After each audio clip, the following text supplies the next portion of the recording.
At what point does someone say, you know what, we've kind of jumped the shark here. This has gotten a little bit crazy. I don't know who the woman is. I followed her for a moment. And then someone started tweeting, oh my goodness, Anthony Weiner's following someone in that industry, and I immediately, not wanting to cause trouble for her. Did you send her a direct message?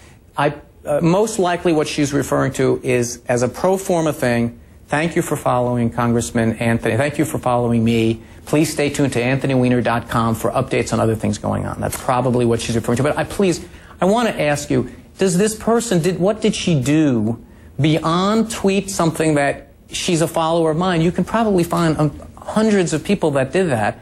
And I just would hope you'd leave these people alone. I mean, come hound me, but they didn't do anything wrong for following me on Twitter. I mean, honestly, is that really where we've come to? I guess one of the questions is, you deleted some photos from your Twitter account. Why did you do that? I deleted all. I had no idea what had happened that night, and I was a little bit freaked out by it. I deleted everything. Have you asked some of your followers to delete photos? From my Facebook account? No, from your Twitter account. No, I haven't. I mean, I'll tell you what happened that night. I mean, I was literally there tweeting about hockey. You know, for those of you who follow my Twitter feed, my bloody TiVo didn't record enough time, so I missed the end of the Tampa Bay Boston game. I'm a big hockey fan, and I tweet about hockey. And I see this thing pop up. I immediately delete it. Okay? I immediately delete the photo. I thought I deleted, I mean, I'm not 100% sure. I deleted the photo, and then this, without any password or anything, I was able to get into the account where this photograph was hosted somehow. And I deleted that and other photographs that were in there as well, although there was nothing very controversial there. But I deleted everything, and I immediately tweeted, no, my system has been hacked, you know, darn it. Are you protecting anyone? Yes. Who? I'm protecting who every day is waking up to these insane stories that are getting so far from reality. You know, we've been married less than a year. To watch her watch these stories gets crazier and crazier about what is essentially a prank, a hoax. You know, we knew we went to bed that night not batting an eye. This was a goofy thing that happened. She married a congressman. Okay, she knows a little something about living in public life. She knows with that goes a certain amount of, you know, aggravation. I don't think she imagined that it would be this. These bizarre stories about people who are connected to me by 8 or 9 rings of connection on social media. I'm protecting her the best I can. I can handle myself. These poor people who are getting dragged into this with these more and more bizarre conspiracy theories. I'm protecting people who are so offended when CNN puts this Breitbart guy on and says the most outlandish thing about complete innocent people. You know, I can take the flack, but at some point when I say, you know what, I'm not going to do any more questions about that, it is to some degree to protect a certain amount of integrity to all of us, that we aren't in this place that we're constantly having this conversation about something that was essentially a prank. I know your wife, Huma. She's a great lady, and you're a very lucky guy to be married to her. She works for the Secretary of State, has for a long time. How's she handling all this? Well, she's bemused. You know, she's got some experience, and she's not a public person, as you know. I mean, she went the entire campaign in 2008 with probably most Americans not knowing that she was the traveling chief of staff to Hillary Clinton. She's a remarkable woman. As my friend Heath Schuler once said about her, you know, I've outkicked my coverage. And, you know, that something like this would take on this type, that I would wake up this morning and see on a blog, you know, some of the attractive women that Anthony Weiner follows, and one of them is my sister-in-law. I mean, it's got far. And I know that you're doing your job. You know, I get that. You're trying to follow the story. Maybe it's because it took place on Memorial Day weekend. There's a lot of pent-up demand or something like that. But I just would hope you'd understand that, you know what, sometimes things are what they appear. Sometimes a prank is a prank. And that's why I'm trying to treat it that way. But hopefully my marriage survives my first anniversary. I hope it does too. I know you could have resolved this.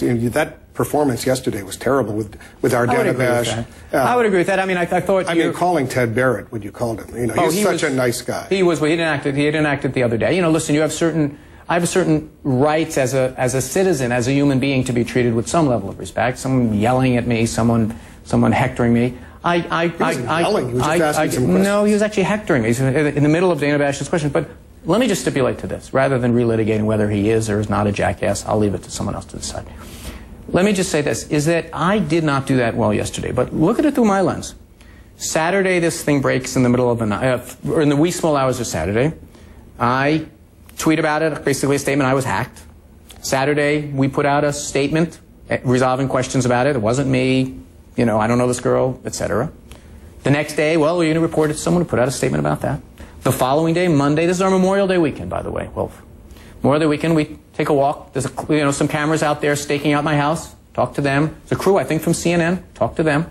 So when I got here Tuesday, this notion that I don't care what's going on the House floor. I don't care what issues the middle class are facing today. I don't care what kind of challenges there are.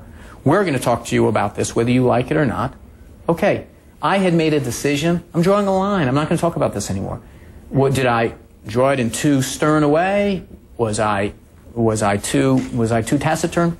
That's why you and I are sitting here today. That I regret the way that I handled it yesterday, and I'm trying to deal with it better today. You still want to be mayor? Put it this way, it's the only better job than the one I have. And just imagine how many wiener jokes will be in play, you know, when you become mayor. But, you know, the thing I'm really focusing on now is, you know, this is a tough 2 years coming up. The presidential re-election, I've got to get re-elected. And we have this really seismic battle going on, the likes of which I haven't seen in my 13 years in Congress, that, you know, the Republicans are really laying out a firm ideological stand. They're not trying to fudge it too much. That is diametrically opposed to the things I believe in, on Social Security, on Medicare, and the like. And it's that rare moment in American civic life where sides aren't blurring. They're really going to their corners. So there's a lot of work to do here, because I know which corner I'm in. All right, we're going to leave it on that note. Just to recap, you didn't send that photo to that woman in Washington State? I did not send it to that woman in Washington State. But you're not 100% sure whether the photo is actually you?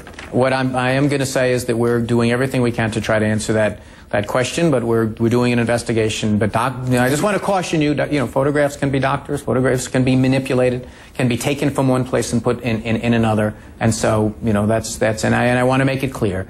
This is, in my view, not a federal case. In my view, this is not an international conspiracy. This is a hoax, and I think that people should treat it that way. And you're still leaving open the possibility of going to law enforcement? Look, as I've said a couple of times in this interview, that I've left this in the hands of people that know this stuff far better than I. I'm not treating it like a federal case. It doesn't look to me like one. It looks to me like what it is. When your name is Wiener, people do Wiener jokes about you on the internet all the time. Unfortunately, people get hacked, and people, you know, identities get blurred all the time. And so I'm leaving it to them to do the investigation, but I'm certainly not treating it like a federal case. Congressman, thank you very much. You got it. Well, thank you very much. You should have done this yesterday, by the way. Touché. That's it from here. All right, that's our Wolf Blitzer there live with Representative Wiener. You can't make this stuff up, folks, but he is answering some questions, saying yes.